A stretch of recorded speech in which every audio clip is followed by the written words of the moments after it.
So good morning. So I'll have a wee bit of a buyer's guide to the BMW F650GS, of which this is a 2004 example. So before this model came the Funduro and the ST, and then came the F650GS. It comes in two forms. The first one was the single spark, and then coming along in about 2003 or 4 was this one, which is the 2-spark model. Not much difference in real world performance between the 2-spark and the 1-spark. It's really just to do with emissions and I think more complete combustion, leading to better emissions performance with the 2-spark. So after this there was a wee hiatus, and there was no F60GS single. There was an F650GS twin cylinder bike. And then after a year or two after this had ceased production, there came the G650GS, and the G650GS was pretty similar, but kind of had a few updates, slightly different, updated look, updated aesthetics, and also the engine was made no longer in Austria, it was made overseas. Really very few practical differences between the two, but if there are any, I'll point them out as we go around. So on that subject, let's start at the front. And so if you're a buyer and you're looking at an F650, one thing to check is on the front wheel. So on the F650 we have these nice spoked wheels. On the G650 you have a metal wheel, an alloy wheel. These spoke nibbles on the F650 can corrode. The rest of it, very good quality, and it shouldn't give you any problems. So the cast wheels on the G650, I believe, are tubeless. This is a tube system, so you've got an inner tube on these. They're certainly not tubeless, although some people have converted them.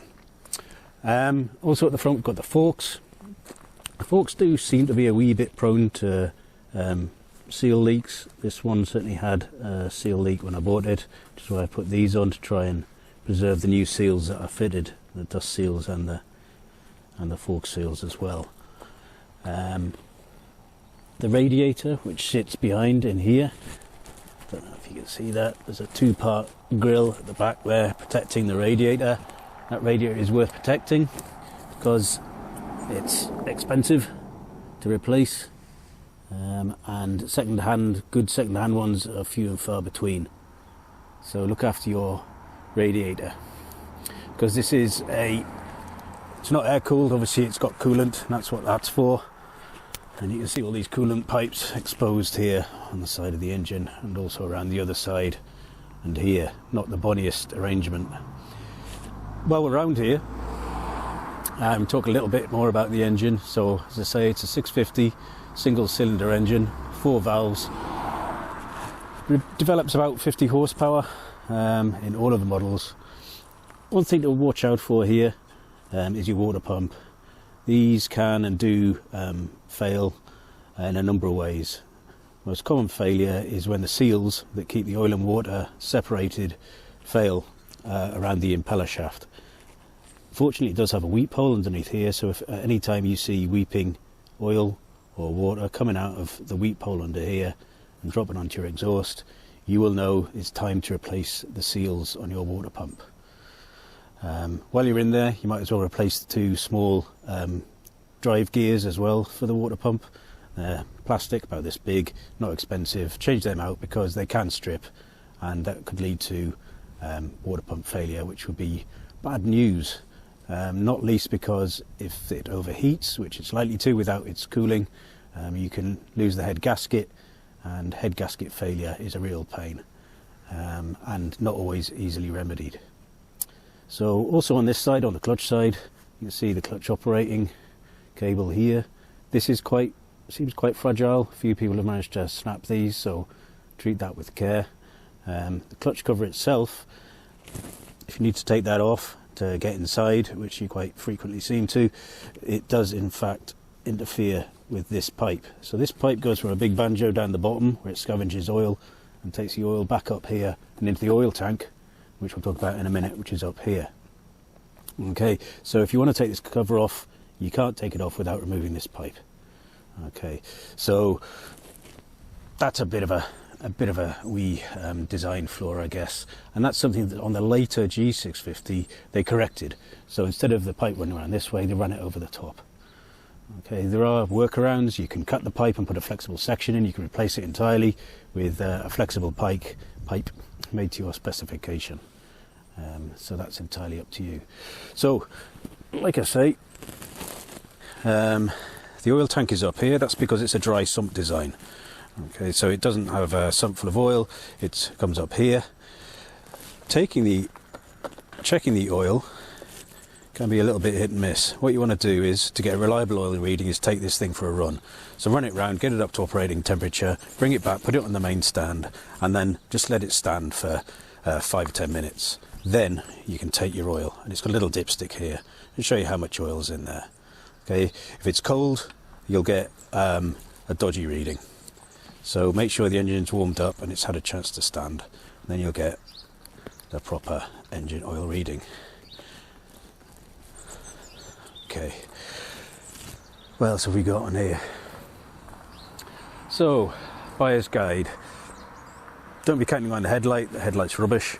It's okay, you know, people will see you, but if you want to actually see where you're going in the dark, you'll need to do something about that. Whether that's putting in an LED lamp, if that's legal where you are, or just changing out the whole unit for some sort of LED unit. That also seems to be a possibility as well. I've just lived with it because I don't really ride very much at night. But just be warned, it's not good. Indicators are fine. Halogens, they seem pretty bright, no problems with them.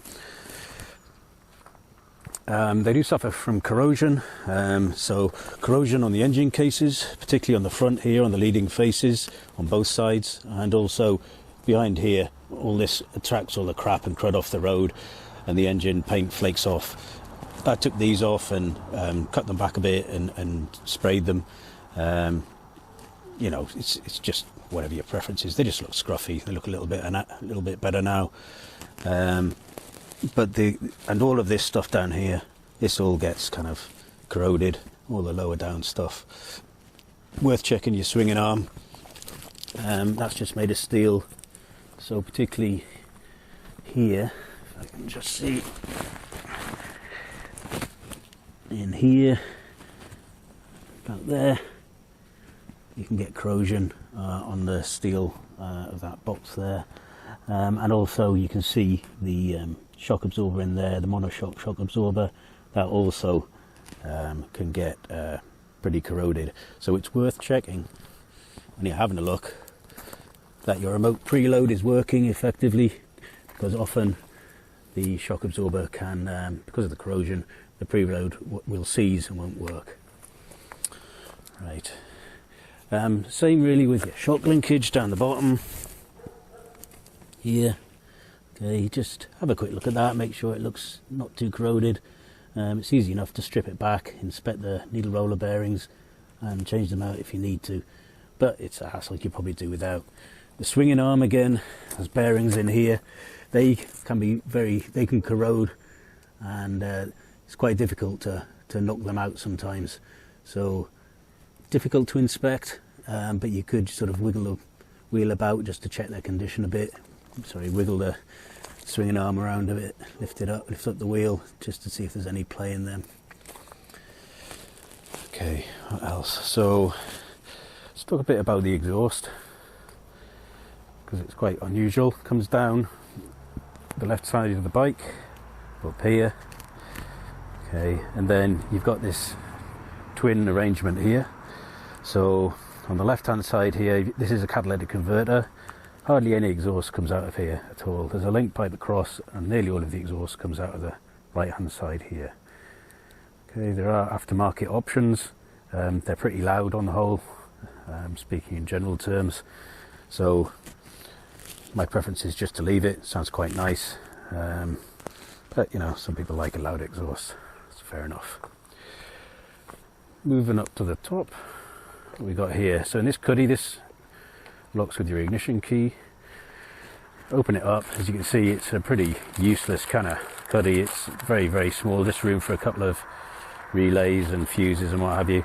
There's a handle in here, you pull that, that releases the seat catch, and you can remove the seat. That seat was with the bike. It's not original, obviously. Don't particularly like it, but haven't found a cheap used one yet. Right, so underneath here you can see your subframe again. Okay, I should say we were talking about corrosion, weren't we? So the subframe is the thing that probably corrodes the worst. I've replaced this subframe with one from eBay because the one that was on it was really, really rusty. It didn't look too bad on top here, but if you had a look underneath, and I would recommend you do, you can see it runs here. I've sprayed it with ACF50 to protect this one. It runs up there, across the back here, with the backlighter and everything attached to it. And then see those holes in the steel, that's all the subframe there. Comes down that side.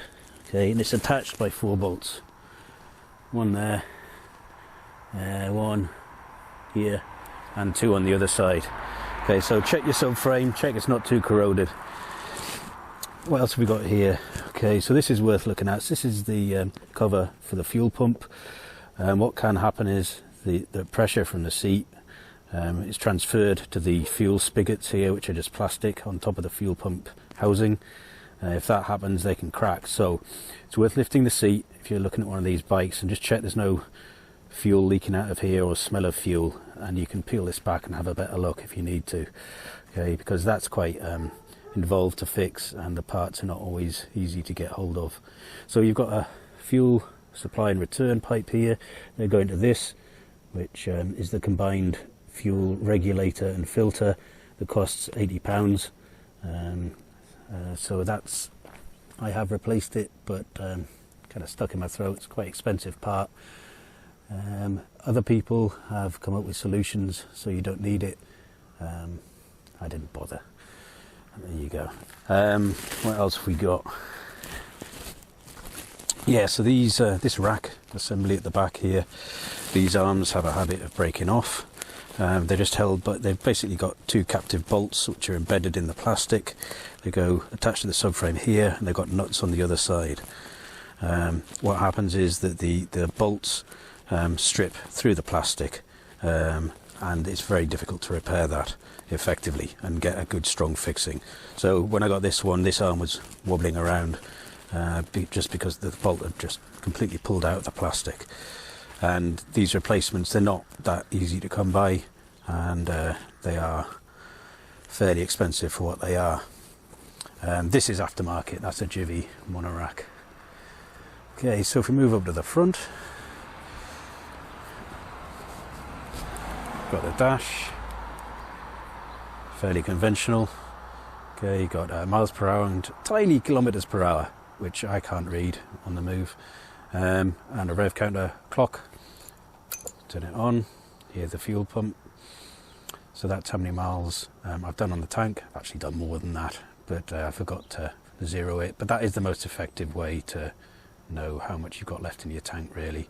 You will get the tank light come on when you've got a couple of litres left. I'm pretty low, it's come on just as I was riding home the other day. The other lights are all fairly standard.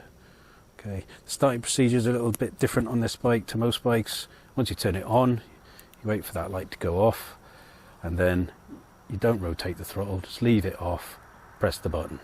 Okay, and just wait for it to catch.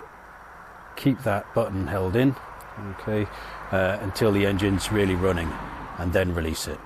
Okay, so it's not a stab at the button, you need to press and hold it. If it doesn't work the first time, turn off your ignition, wait 30 seconds, turn it on again, hit the button again with no throttle. Okay, and that should start. They don't like cold starting generally. This one certainly doesn't. Usually second start, sometimes third start using that technique, and it's away. And hot starts, you just touch the button, it's away straight away. Other things, let's see, it's probably worth having one of these. It's just connected to the battery, tells me what the voltage is. It's handy as I'm riding along to check that everything's working as it should on the electrical system. The electrics are quite complicated. There are a number of different sensors, and underneath here you have to take all this off, this plastic cover, and down in there is where you've got all sorts of really hairy electrical wiring and diodes and relays. It's difficult to access, it's difficult to see where things are going, and a real chew. One of the issues with this model is that down here they didn't put quite enough wire in the loom that's going to the ignition, so that they tended to get stretch and break, so you end up losing power. Okay, that's so if that happens, you need to add wire to your loom, add length to the loom that's going to the ignition. Right, so that's worth bearing in mind. There's also a pinch point down here somewhere that people have reported of where wires tend to rub. So these are sorts of things that come to light with an older bike, and I would argue that it's maybe a reason for getting a G650, because it's later and the wiring loom is somewhat fresher than on the older F650s. But you know, there'll be individual variation as well. So that's probably about it from me, I think. If you've got any questions, feel free to ask. I'll do my best to answer them. I don't think there's anything in particular you need to know if you're going to buy one. Just be wary of corrosion. The engines always sound like a bag of nails, so don't let that put you off. Why don't we start it actually? Let's see if it'll start.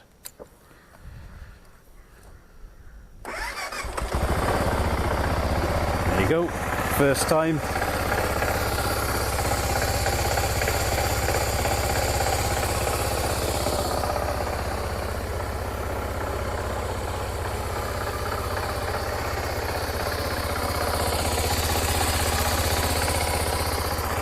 Kind of does sound like it's going to expire, doesn't it? But there's nothing wrong with that. Done thousands of miles, it's in perfect health. One thing, these can loosen off at the back here. Okay, when you've adjusted the chain, when you take these out, when you take those adjusting bolts out, put a nylock washer on the end on both sides, and they're much less likely then to back off. Also, after you've adjusted the chain, you need to double check that these are tight. There's a whole procedure for adjusting the chain. It is a little bit of a pain, but it's fairly conventional. You just need to take your time and be careful. It's happened on a number of occasions that these have come loose when people haven't tightened them up properly. There she goes.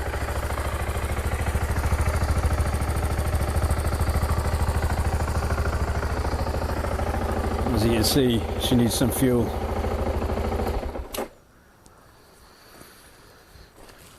Okay, hope you enjoyed the video, and if you've got any questions, feel free to leave a message, and if I've missed anything out, which I almost certainly have, just leave a question, I'll get back to you. Cheers.